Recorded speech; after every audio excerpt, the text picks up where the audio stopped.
It's bad enough making a mistake, but when you goof up in public, it's even worse. Such as being in a great all-female singing group with cool matching outfits, but you booked a concert on a deserted island. Or getting so drunk at a party, the host has to hire a robot to sober you up. Here's a perennial favorite, so annoying I made a movie about it. Roll 'em.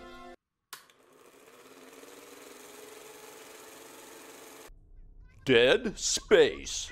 It's terrifying for people who cannot tolerate pauses in conversation. For them, it's dead space. Whatever the circumstance, once you make a public blunder, you feel that painful embarrassment and humiliation. A path to redemption must be found. The most straightforward is an apology. Will you shut up? Sorry. See, it's that easy. But once you apologize, you must not continue the offending behavior, or this will happen.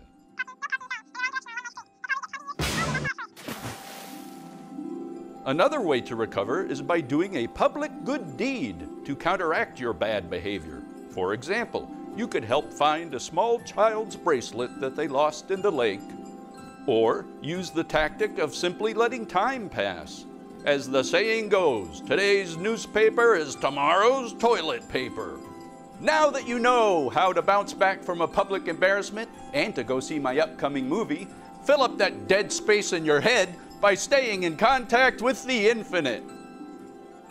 Strange. It's gotten suddenly dark.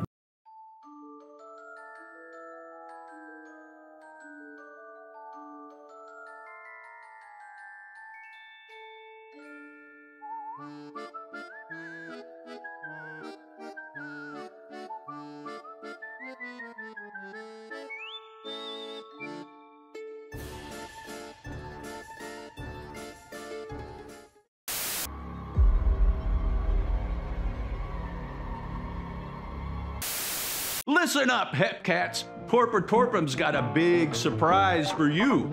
The duo of Duke Mitchell and Sammy Petrillo. In addition to recording several hits of their own, they were producers for many artists you may recognize, such as the Count Bela Orchestra, Bongo, and Furry Face G.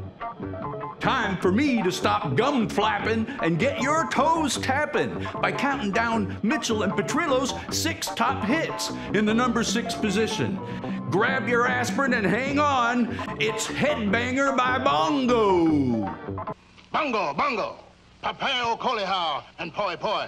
Ah, climbing, climbing. What the hell was that? Aspirin isn't gonna cover it. Don't try to think about it. It's not good for you. Your head will hurt even worse than Bongo's. Let's see if old Torpor can do better with number 5. It's Sammy Petrillo and the Islanders doing the White Colonist Boogie.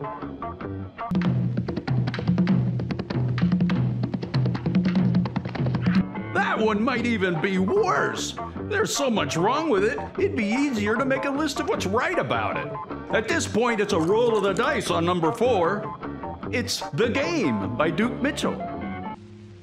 It was only part of the game you played.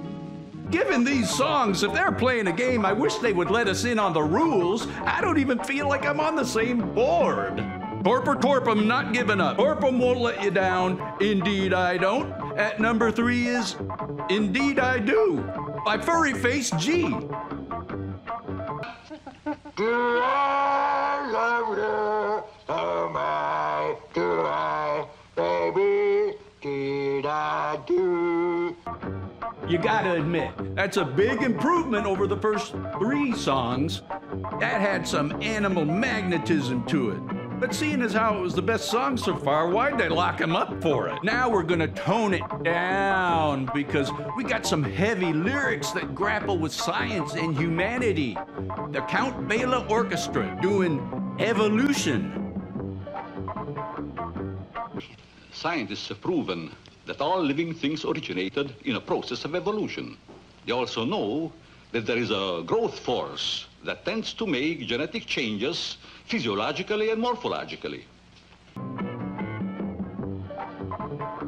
Well, that does explain why the gorilla was singing in the previous video. Hold the bus. I got an idea. I'm calling Furry Face G right now.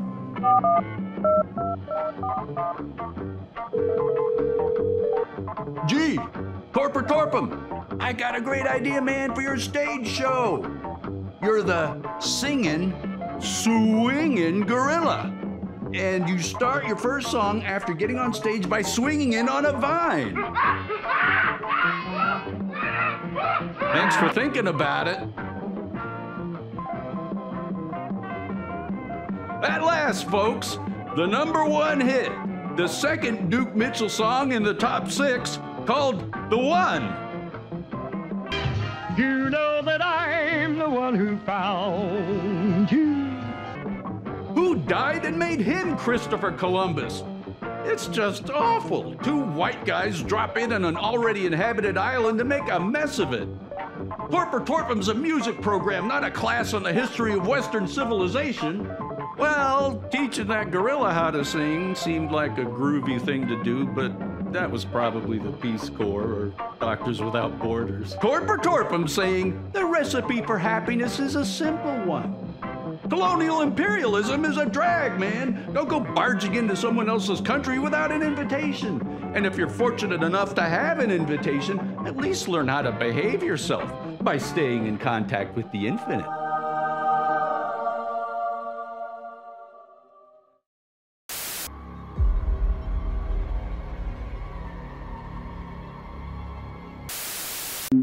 The future of mankind is being guided behind closed doors. Warning, something awful is waiting to happen to you. It might be while you're talking to somebody. It could be while you're reading, or maybe when you're watching the news, if there is such a thing anymore. But in any of these situations, you may encounter something you don't understand. New concepts are being created almost daily. Not understanding something, that's intolerable. It suggests you don't know everything. But don't worry, there are several effective coping strategies for this unpleasant event. Each designed for a specific function. You could simply find it annoying. If you don't understand something, it's probably someone else's fault anyway. Why didn't they make it clear to you in the first place? Static's really awful. Hear it? Ignore it or avoid it. You've lived so far without understanding it. Why bother learning about it now? You might feel uninformed. No good. Don't let something you don't understand bother you. Proceed. Proceed. If you don't understand something, you could automatically distrust it. Be suspicious of it. It's likely something bad, or the meaning has been obfuscated to make it difficult to understand. I smell a conspiracy. I'll be right behind you. That'll be handy if I slip. One of the best ways to react to something you don't understand is to make fun of it.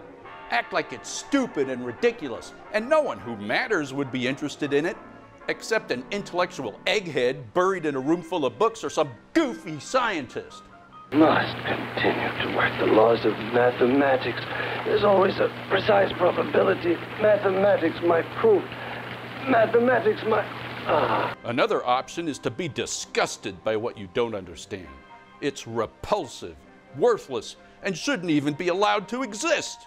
The evil demons that did this will themselves be destroyed. Still feeling a strange presence, I went on. In reacting to something you don't understand, there is one more option we have not discussed. That is, you recognize that you don't understand it and try to learn about it. Never do that. For myself, I listened with a sinking feeling. If you do that, you're making the thing you don't understand more important than you. It's as if somehow its very existence obligates you to find out about it. It makes you subservient to what you don't know. It's no accident that there's a stand under in the word understand.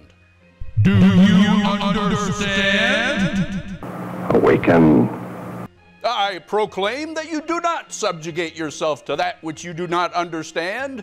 If you don't know it already, it's not worth knowing.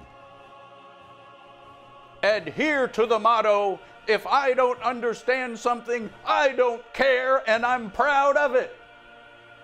Men and women are working to make that dream a reality. Dr. Torpor saying, stay in contact with the infinite. Unless, of course, you don't understand it. Is it a new world, or will it consume us all?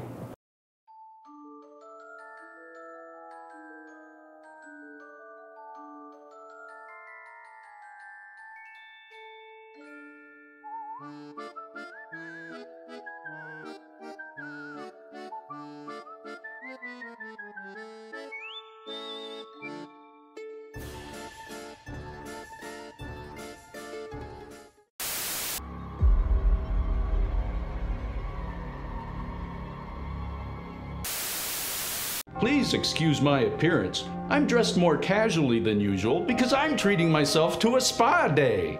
You see, I don't want to have dry skin. I deduced that since it's always moist on the inside of the body, I should put that same stuff on the outside.